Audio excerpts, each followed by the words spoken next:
জয় শ্রীকৃষ্ণ। রাধে রাধে ভক্তগণ, পাঠ করছি মোহিনী একাদশী ব্রতকথা। কুর্ম পুরাণে বৈশাখ শুক্লপক্ষের মোহিনী একাদশীর ব্রত মাহাত্ম্য বর্ণনা করা হয়েছে। মহারাজ যুধিষ্ঠির বললেন, হে জনার্দন, বৈশাখ শুক্লপক্ষীয় একাদশীর কি নাম, কি ফল, কি বিধি, এ সকল কথা আমার নিকট বর্ণনা করুন। উত্তরে ভগবান শ্রীকৃষ্ণ বললেন, হে ধর্মপুত্র, আপনি আমাকে যে প্রশ্ন করেছেন, পূর্বে শ্রী রামচন্দ্র বশিষ্ঠের কাছে এই একই প্রশ্ন করেছিলেন।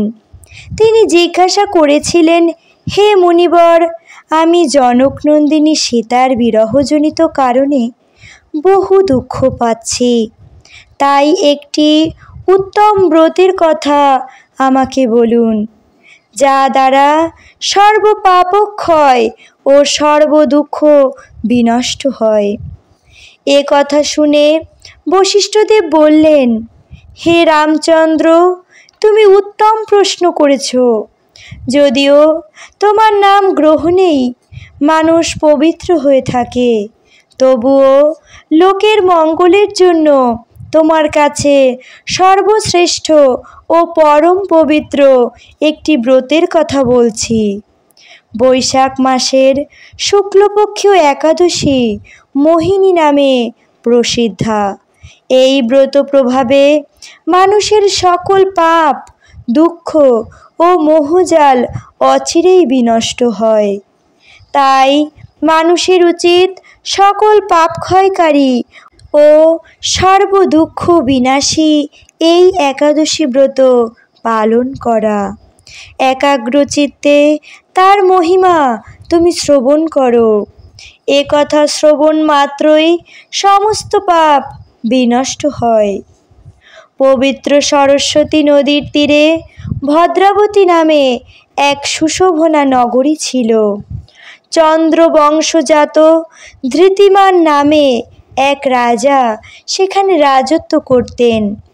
সেই নগরীতেই ধনপাল নামে এক বৈশ্য বাস করতেন। তিনি ছিলেন পুণ্যকর্মা ও সমৃদ্ধশালী ব্যক্তি।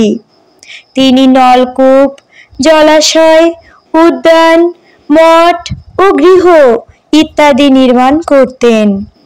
তিনি ছিলেন বিষ্ণুভক্তি পরায়ণ ও শান্ত প্রকৃতির মানুষ। সুমনা, দ্রুতিমান, মেধাবী, সুকৃতি ও দৃষ্টবুদ্ধি নামে তার 5 জন পুত্র ছিল। পঞ্চম পুত্র দৃষ্টবুদ্ধি ছিল অতি দুরাচারী। সে সর্বদা পাপ কার্যে লিপ্ত থাকত। পরস্ত্রীর সঙ্গী, বেশ্যাসক্ত, লম্পট ও দ্রুতক্রিয়া প্রভৃতি পাপে সে অত্যন্ত আসক্ত ছিল। দেবতা, ব্রাহ্মণ ও পিতামাতার সেবায় তার একেবারেই মতি ছিল না। সে অন্যায় কার্যে রত, দুষ্ট স্বভাব ও পিতৃধন ক্ষয়কারক ছিল। সব সময় সে অভক্ষ্য ভক্ষণ ও সুরাপানে মত্ত থাকত।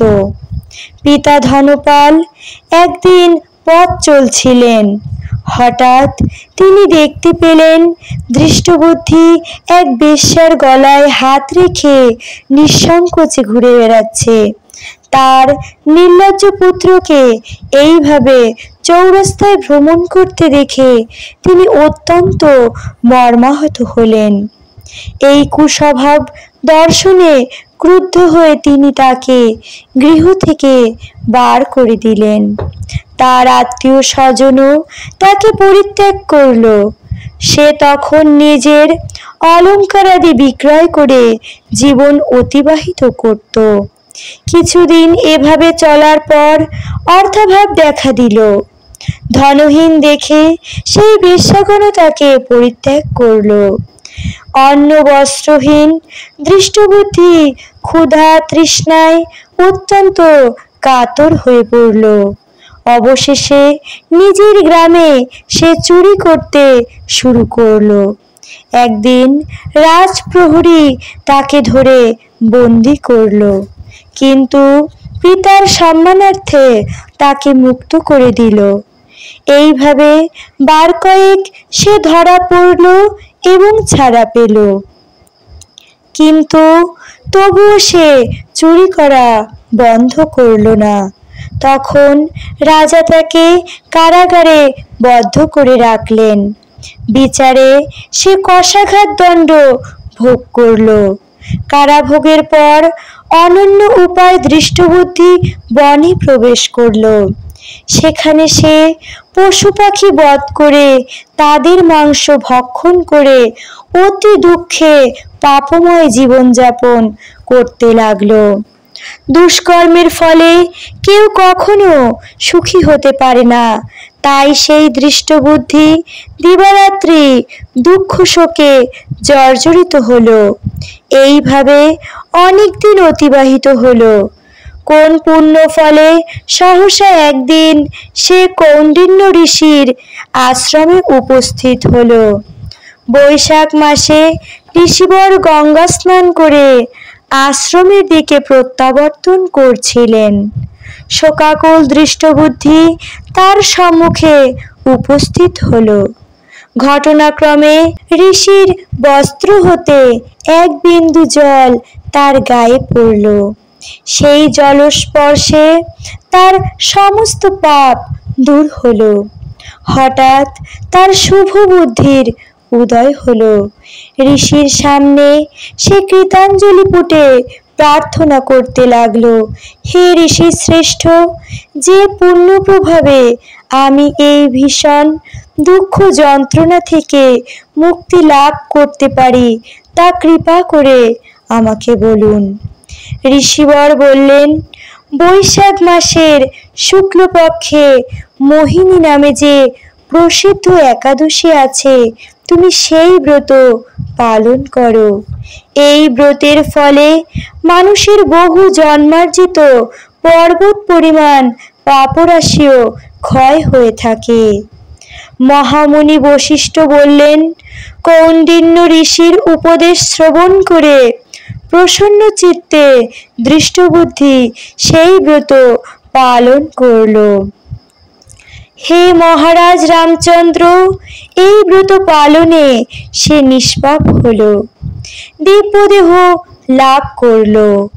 অবশেষে গরুড়ে আরোহণ করে সকল প্রকার উপদ্রবহীন বৈকুণ্ঠ ধামে গমন করল।